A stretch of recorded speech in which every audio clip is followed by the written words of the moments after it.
Good morning, all things new, and happy Sunday. It's me, your MC, Kay Lils, with All Things News.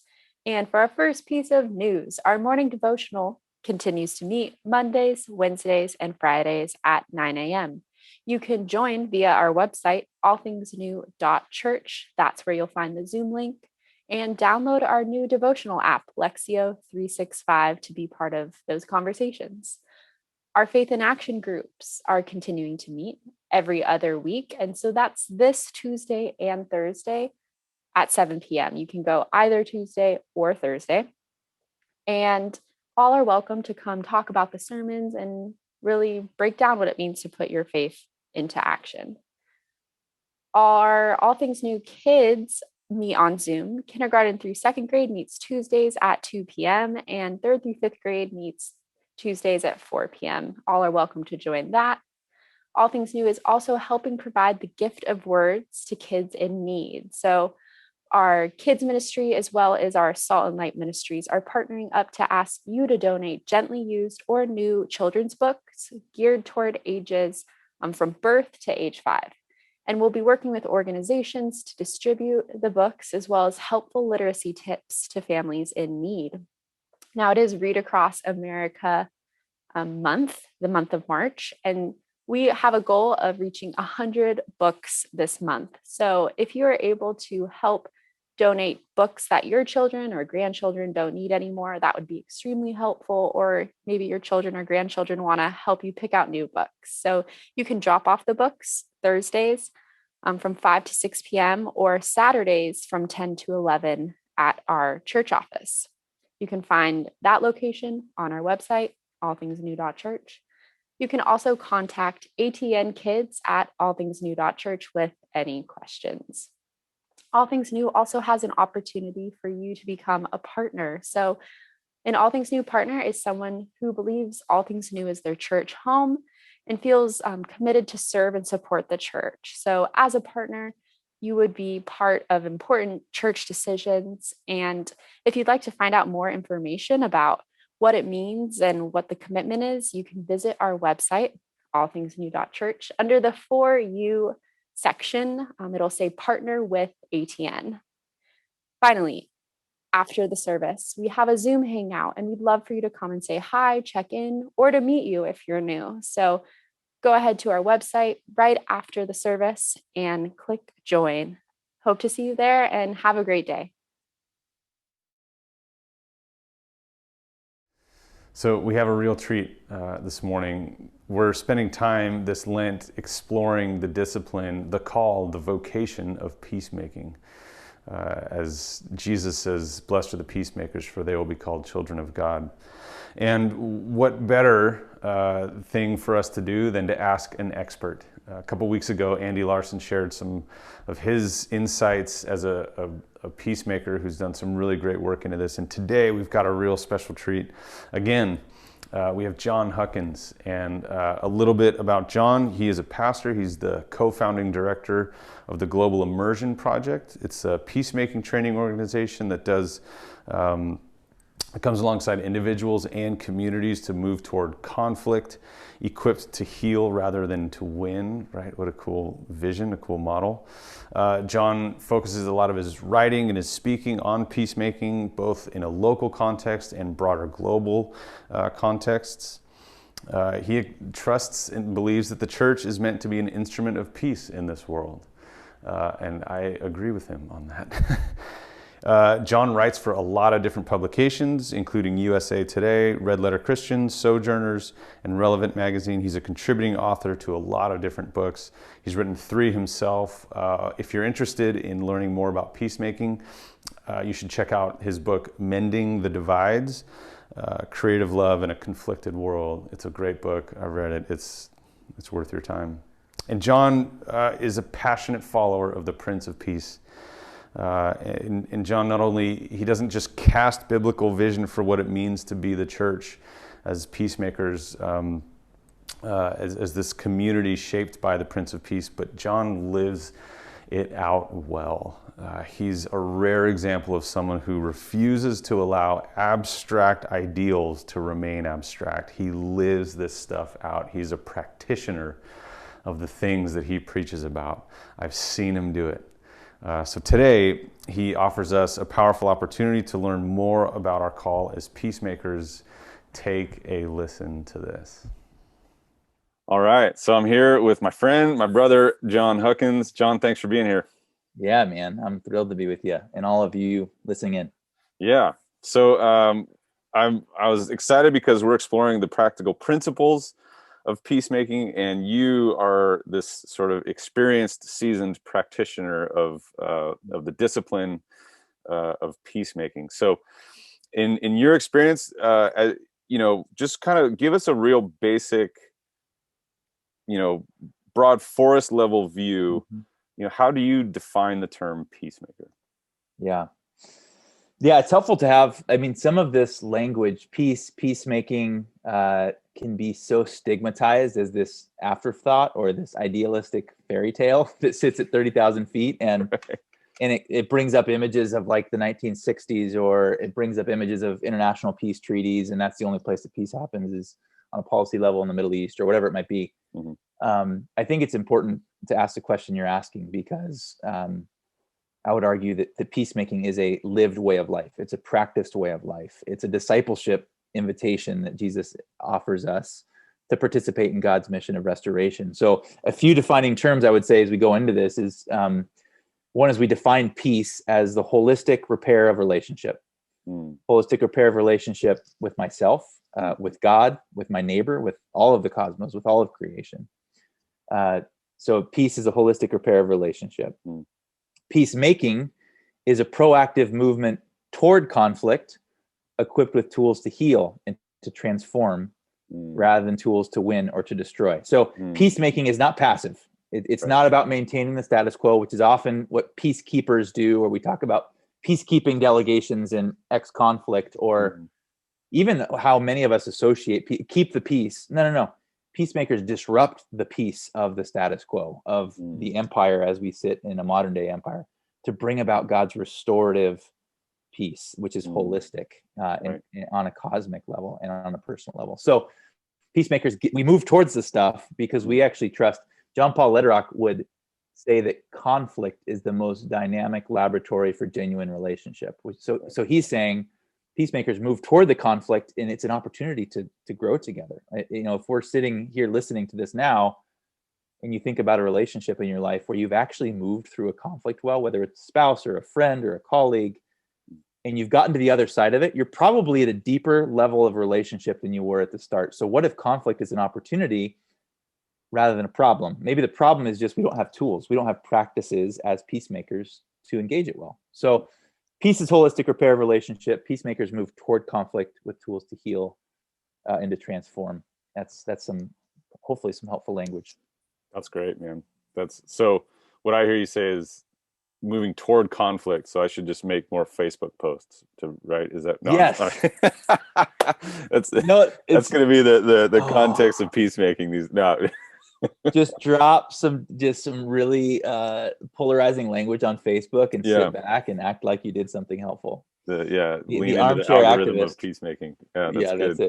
That's it. So that's brilliant. Thank you. And as a follower of Christ, as one who we submit our lives to the lordship of Christ, and we see that God reveals himself. We trust that God reveals himself through Scripture. What are some of the foundational Scripture passages that you have encountered that help shape, your vocation, your calling as a practitioner of Christ-centered peacemaking? Yeah, I'll actually start with a story, and it's actually a combination of two stories, and one of them connects to Salinas, to the peninsula where your context is, because that's where I grew up and right ministered for the first decade of my life, or of ministry life. And I studied at Fuller Seminary for my master's, and was in Palestine and Israel studying a historical context of Jesus course, which was wonderful. I love that stuff. The Bible's coming alive in a new way.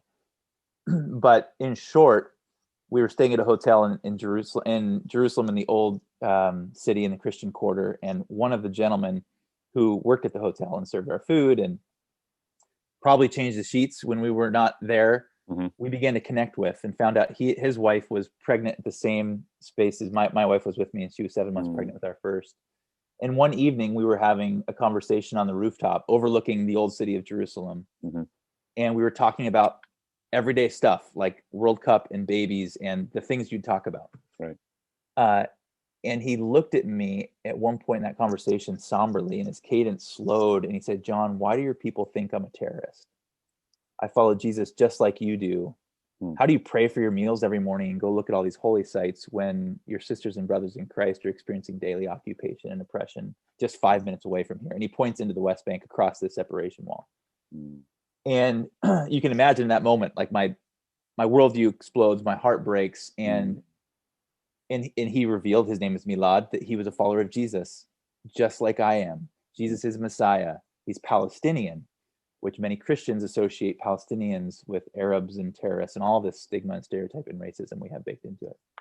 And it forced me to ask a question around my faith and my theology and my understanding of the Bible, because here I am as a pastor finishing up seminary, and I was like, man, how could I be across the world and a fellow brother in Christ experience of me and my version of Christianity is not one that's healing what's broken, that's bringing about peace. It's one who's perpetuating conflict and occupation and oppression and diminishing the future of his kids. Something is insufficient. Something is broken in that theology. Something's broken in how I'm reading my scriptures. And so really it forced me to take a sharp turn back to the text and to say, okay, what is the story we are orienting our lives around, and how have I misread it? And it leads to, then I began reflecting on my life on the peninsula. How did I live in a context where, I'm looking across fields as far as the eye can see it, people bent over picking the food I'm going to eat for dinner.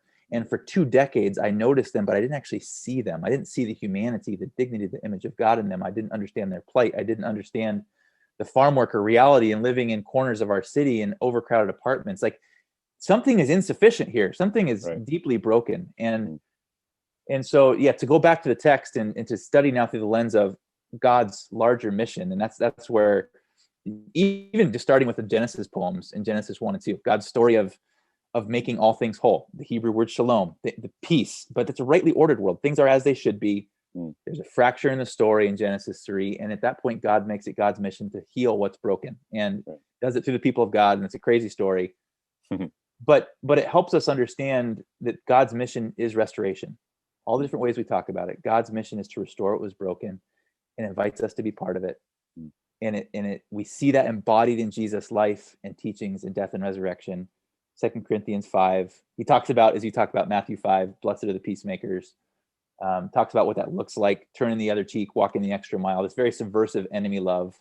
It's reflective of an enemy loving God that we see in Jesus, crucified Jesus, that leads to 2 Corinthians 5, when the Apostle Paul's talking to this community in Corinth, saying, like, you got to remember who you are. You have been reconciled to God. Now live as ministers or ambassadors or as agents of reconciliation. Be part of God's mission of restoration, because that's a reflection of who you are as ones who have been restored to God. Like, things have been made right. So that's some stories that led me back to this Bible and some texts, and even just understanding the larger narrative. I think, though, would be my answer to your question, is like, this is a story of restoration, which is, I know how you preach and talk about this and live as a community in this.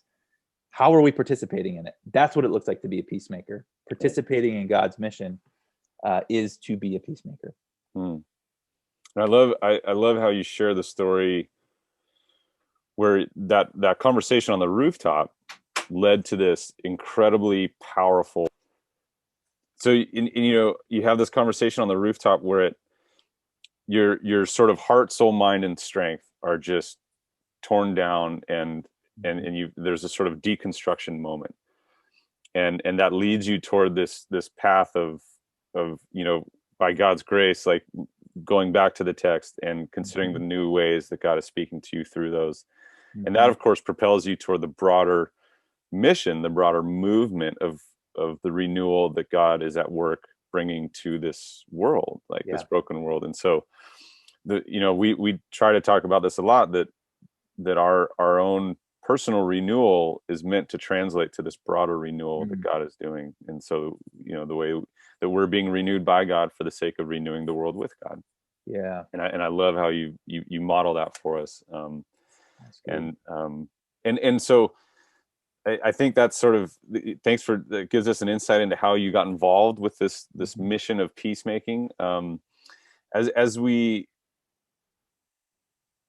well, as you started to lean into that, what are some of the ways that you invited the discipline of peacemaking into your, like, places like your family? I know Mhm. I've heard some of the cool stories you've done, like with your kids, and Mhm. how do you invite them to live that out? Mhm. And knowing full well, like, you don't need to have a theology degree to be a Totally. practitioner of peace, of Yep. peacemaking. Yep. So share some stories about how you guys do that. Yeah, I mean, it starts with our little church community. We're part of a community in near downtown San Diego. We would see as part of the borderlands. Like, it's actually very close to Tijuana, so this binational reality is a big part of our space.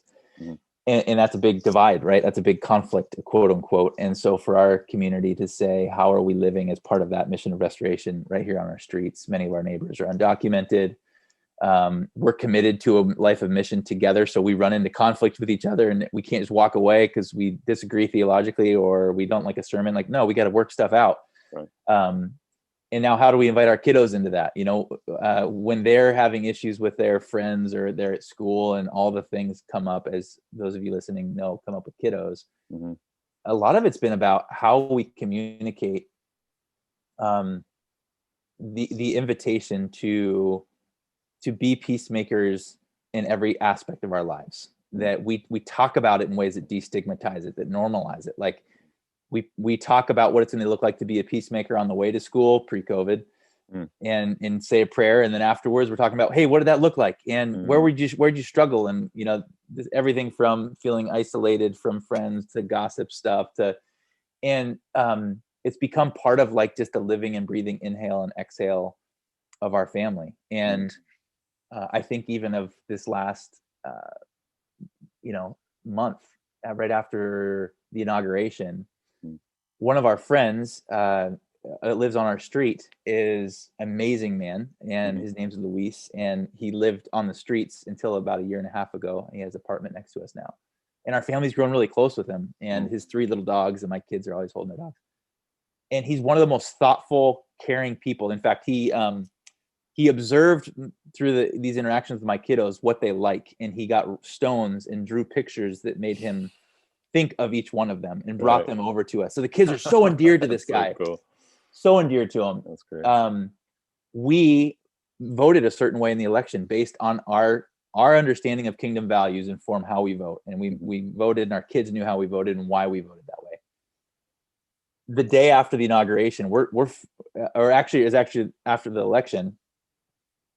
He comes over, and he comes over to bring to bring these rocks over that he'd painted.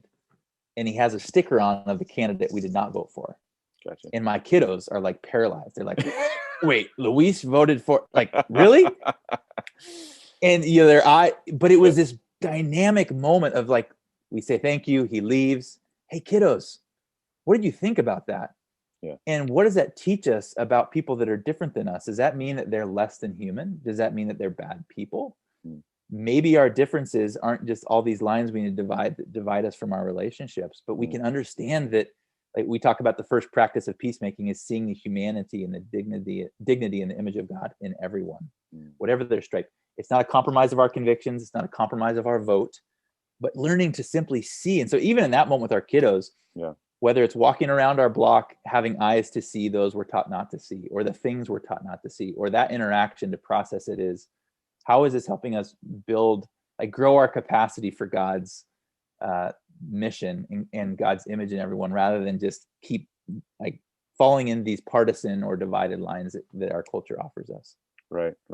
Oh, that's brilliant. Thank you, man. That's, so during this series, we do a weekly children's blessing, and the it's may God give you the eyes to see him, the ears to hear him. And during this series, we're saying, and the heart of a peacemaker, and the courage to follow him. Right. That's sort of the way that we try to bless our kids each week during this season. And I think it's helpful for me to see you sort of land that prayer into daily real life living, trusting that, when we pray things like that, we're not praying for God to sort of like magically zap our kids with the heart of a peacemaker with God's Spirit. Of course, God's grace and Spirit are involved with all that, but there's also the invitation for us to help our kids see what it looks like in real life. Totally. And to sort of lead them through that. So I know you've been involved in peacemaking in contexts like it sounds like in your living room, right? But then also in some broader contexts, regionally, globally, etc. You mentioned Israel, Palestine, the border down California, Tijuana. As you think about, the practices that help bridge the gap between sort of those broader levels and then also like everyday living, and you alluded to it a minute ago, like what are the practices of a peacemaker that translate to all of those contexts? Totally. That's so it's a helpful clarification, Justin, is that this is not like becoming a peacemaking expert on Palestine, Israel, or Tijuana, San Diego, or immigration, although those are all important focuses, and you do need focus if that's your space. But this is a practiced way of life. And so the way that we talk about this is, and hopefully you can contextualize this, each of you listening, for your own context, but we call, when I say we, I mean the organization Global Immersion that I co-founded and lead. These 4 practices, in short, are to see the humanity, the dignity, and the image of God in everyone. So this is what we experience in Jesus throughout the gospel story, specifically seeing those he was taught not to see. Whether it's the executioner who's literally killing him, putting to death on a cross, and his response is to not only see him but to say, "Father, forgive them, for they know not what they do." Or the Samaritan woman in John 4, going way off the path of cultural normalcy and into Samaria with a woman who's out during the day, married multiple times, and actually sees her and doesn't assign her dignity, but simply acknowledges the dignity that she had forgotten was within herself. So there's this practice of seeing. The question I think we should ask is, who have we been taught to see, and who have we been taught not to see? That's a formational, confessional practice for us. I was taught not to see the migrant worker in Salinas. I was raised in a good Christian home that had tons of blinders culturally and theologically and politically that got in the way of that. So for each of us, who have we been taught to see and taught not to see? What's our journey towards inviting Jesus to heal our sight?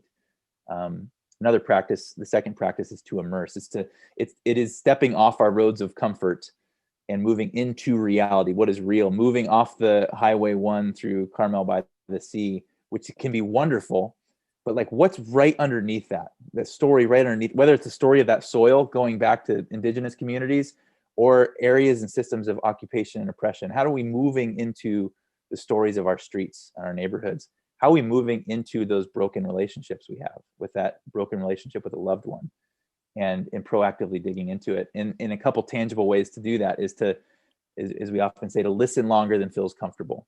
When you're sitting with that political other around the Thanksgiving table, or if it's a virtual table right now, how are we listening longer than feels comfortable? We're modeling, like, stepping off this reactionary trigger escalation thing and listening. St. Francis says to seek to understand rather than to be understood. So to go into those conversations, into those spaces that might be polarizing or divided, seeking to understand the person rather than just propel our agenda onto them. Very tangible ways. A third practice we talk about is to contend. It's to not get even, but get creative in love. And this is really about tangible practices that help us participate in God's restorative work. We roll up our sleeves and we work for justice. This is costly. For Jesus, it looked like a cross, not a sword. It looked like death that led to life, but it was a path of dissension for the sake of all of us having the opportunity to be restored. So what does contending look like in your context? How are we volunteering at the places that need the most support? How are we giving up our time and our finances and leveraging it for God's restorative work on the peninsula? And finally, our last practice, which is less a practice and more a celebration of God's work, is restoration, is to restore. And that's participating with God in the big and small ways that God is healing our broken world. And when you see it, how do you celebrate it? When you move through that conflict and that relationship's restored, how do you celebrate that individually and as a community, as a church community? How are you celebrating that person who made it through addiction, or celebrating that family that's been reunited, or celebrating that community that's been under the boot of power find liberation because of policy change? So see, immerse, contend, restore are the 4 practices we talk about a lot. And within that, you can go all sorts of ways. That's awesome, man. That's helpful, really practical. Thank you. Those are good, powerful things to sit with. As you think about those core practices, is there like, if you think of like an enemy of peacemaking, right? Or some habits or ideas, beliefs, some underlying premises that we sort of are participating in consciously or unconsciously. What are some of the enemies of peacemaking that we can kind of be aware of in order to avoid? Man, I really feel like a lot of this is based on context, but I'm gonna, for our context, and I can relate to, and in part of your context, I think power is one of the primary obstacles to taking peacemaking seriously. What does that mean and why? I think even subconsciously, and I know you guys talk about this honestly, we can get so inoculated by our positions of power that we inherited. We define privilege as simply the ability to walk away. We have the ability to walk away, most of us, especially people like me and you, from the systems and structures that are broken and breaking our neighbors on the underside of power. And so our desire to retain the status quo, like the peace of the empire works well for us. So like, I kind of want to keep it in place because that gives me comfort. It gives me what I need. It keeps me associated with power. And so I think for those of us in this conversation, we have to ask, where is power becoming an obstacle to my ability to actually participate with God in restoring what's broken, which might mean disrupting the status quo of our family, of our neighborhood power structures, of the larger structures, even within our churches. So that's, again, it's a confessional journey largely. I think that can get, like, if we can see it as a formate, like, this is why that we can't see peacemaking as like this topic we add on to our faith, but it's formational. It's how are we becoming this kind of person so that we can participate with God in this kind of way. And it means we got to confront some of the idols that we've made, that we've placed in front of the ministry of dissension that we see in Jesus. Right. And I love how you put that, the ministry of dissension that we see in Jesus, because that, of course, when you say giving up power, that is one of the most powerful or most compelling ways that we can mirror the way of Christ, which of course is the one who did not consider equality with God something to hold on to, but something that he willingly gave up in order to, so he gives up this power in order to enter into the broken story of our humanity. That's and it. the broken story of creation, in order to move toward the cross, in order to give up his life for the sake of bringing life to a broken creation. And so I think it's helpful. Thanks for making that point, where to be a peacemaker is in so many ways to live out a Christ-shaped life that's willing to give up power in order to bring about reconciliation, which is the 2 Corinthians, what you're talking about. Well, I would love to hear, and you've given you've mentioned a few things as far as this context, and you mentioned it too, like that you grew up here on the Monterey Bay. As you consider the practices of a peacemaker, you consider the broad vision of that God has to bring about wholeness or shalom, to bring about his kingdom here on the Monterey Peninsula, as it is in heaven. What are some specific things that you might encourage us as the church on the Monterey Bay to lean into? Some specific things that you would identify that we might do, or at least hope for, as the church on the Monterey Bay, as those living into the vocation of peacemaking. Man, Monterey is such a beautifully precarious place, and Monterey Peninsula. Yeah. I'm going to offer like a couple practical reflections and then maybe a big picture. One is I feel like we have the opportunity. Monterey Peninsula is so diverse. Mm-hmm. It's such a gift.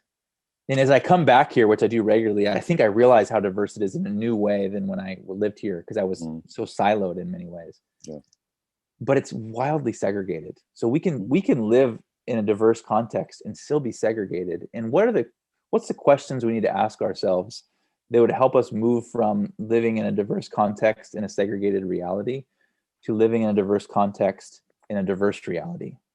And what are the questions we need to ask ourselves? What are the practices we need to consider? What are the stories we need to learn? Like, what if let's just become learners of our space? And whether it's in what we read or what we experience. My brother-in-law leads these farm worker reality tours where he guides people into the reality of the farm worker. And it's just, it's enlivening. And it allows us to see not only the plight of those on the underside of power, but also the beauty and often orients us, I would argue, to the gospel and to the kingdom and the good news. And you see the resilience and the love and the commitment in communities we've often been taught not to see. So, what is the journey we need to take to go from diverse and segregated to diverse and diverse in our own social circles, I think is an important one. The other is when I'm talking with churches like many of ours in contexts like this, there's three words that I think we need to interrogate. And Monterey, I think, can be related to all these. And it's white American evangelicalism. And it forces us to ask questions, which I know you and your leadership is doing, which is wonderful.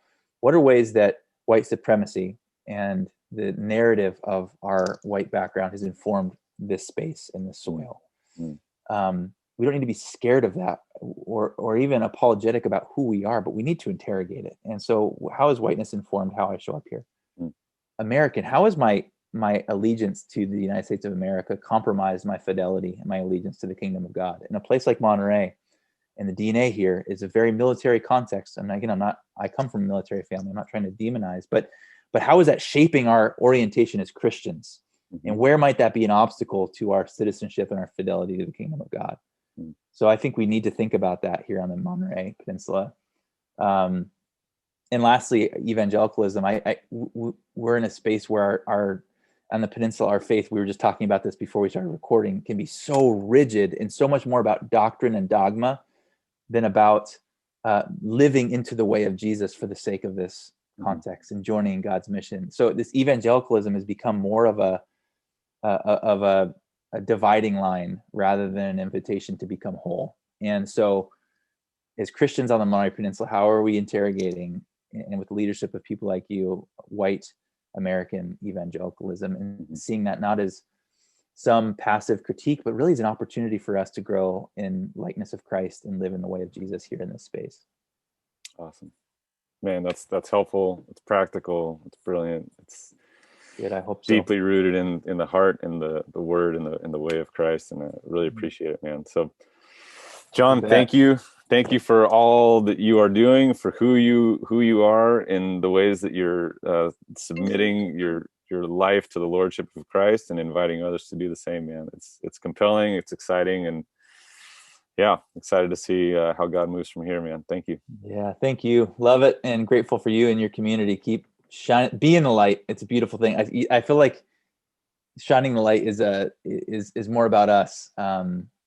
Just like making it about us towards others. But I feel like you guys are being it. Like you're getting in the weeds, and that's a beautifully hopeful thing. So thank you. Trying, man. Trying. Well, thanks, man. We'll talk again soon. Yep.